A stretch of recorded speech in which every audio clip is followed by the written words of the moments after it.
এবার দীর্ঘদিন পর আবারও আলোচনায় আসলেন অভিনেত্রী নিপুণ। 10 জানুয়ারি শুক্রবার সিলেট ওসমানী আন্তর্জাতিক বিমানবন্দর দিয়ে লন্ডন যাচ্ছিলেন নিপুণ। বাংলাদেশের শোবিজ অঙ্গনের আলোচিত অভিনেত্রী নিপুণ এবার সেই অভিনেত্রী পড়লেন পুলিশি জিজ্ঞাসাবাদের মুখে। বিদেশে পাড়ি জমাতে চেয়েছিলেন তিনি। পুলিশের চোখ ফাঁকি দিয়ে চলে যেতে কি কি পথ অবলম্বন করেছিলেন এই অভিনেত্রী, গণমাধ্যমের সাথে কথাও বলেছেন তিনি। বিস্তারিত জানবো।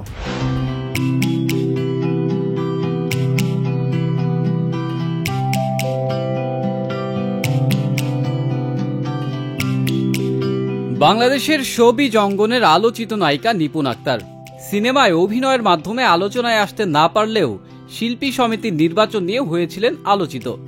নির্বাচনে দুর্নীতির অভিযোগ, সহকর্মীদের সঙ্গে নানাবিধ আচরণ ও মামলা নিয়ে দেশের মানুষের কাছে হন বেশ আলোচিত।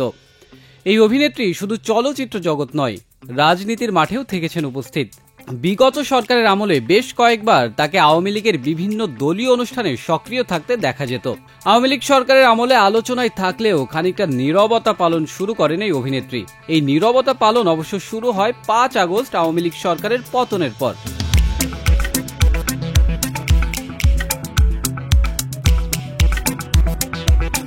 এবার দীর্ঘদিন পর আবারও আলোচনায় আসলেন অভিনেত্রী নিপুণ। 10 জানুয়ারি শুক্রবার সিলেট ওসমানী আন্তর্জাতিক বিমানবন্দর দিয়ে লন্ডন যাচ্ছিলেন নিপুণ। এ সময় তাকে ইমিগ্রেশনে আটকে দেয় গোয়েন্দা সংস্থা।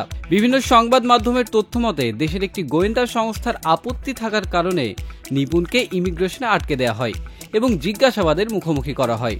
একটি সংবাদ মাধ্যম থেকে জানা যায়, শুক্রবার সকাল 10:15 সিলেট থেকে বাংলাদেশ বিমানের BG201 ফ্লাইটটি যুক্তরাজ্যের হিথ্রো যাওয়ার কথা ছিল।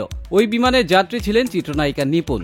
যুক্তরাজ্যে যাওয়ার জন্য মুখে মাস্ক ও চোখে চশমা পরে ইমিগ্রেশনে উপস্থিত হন তিনি। এ সময় দেশের একটি গোয়েন্দা শাখার সদস্যদের সন্দেহে ইমিগ্রেশন কর্মকর্তাকে ওই যাত্রী সম্পর্কে জিজ্ঞাসাবাদ করার কথা জানান।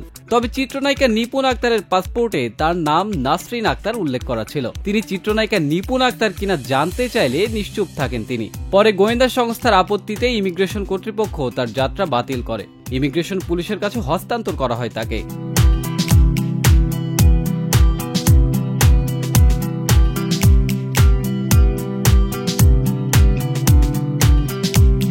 নিপুণের নামে দেশে কোনো মামলা না থাকায় পরবর্তীতে তাকে অবশ্য ছেড়ে দেওয়া হয়। তবে এ ঘটনাকে নিপুণ আক্তার মিথ্যা বলেই দাবি করছেন। একটি সংবাদ মাধ্যমকে তিনি জানান, তিনি বনানীর বাসায় আছেন এবং এই খবর ভুয়া। এর বাইরে এ বিষয়ে তিনি আর কোনো কথা বলতে চান না, আর এই বিষয়গুলো সবই ফালতু।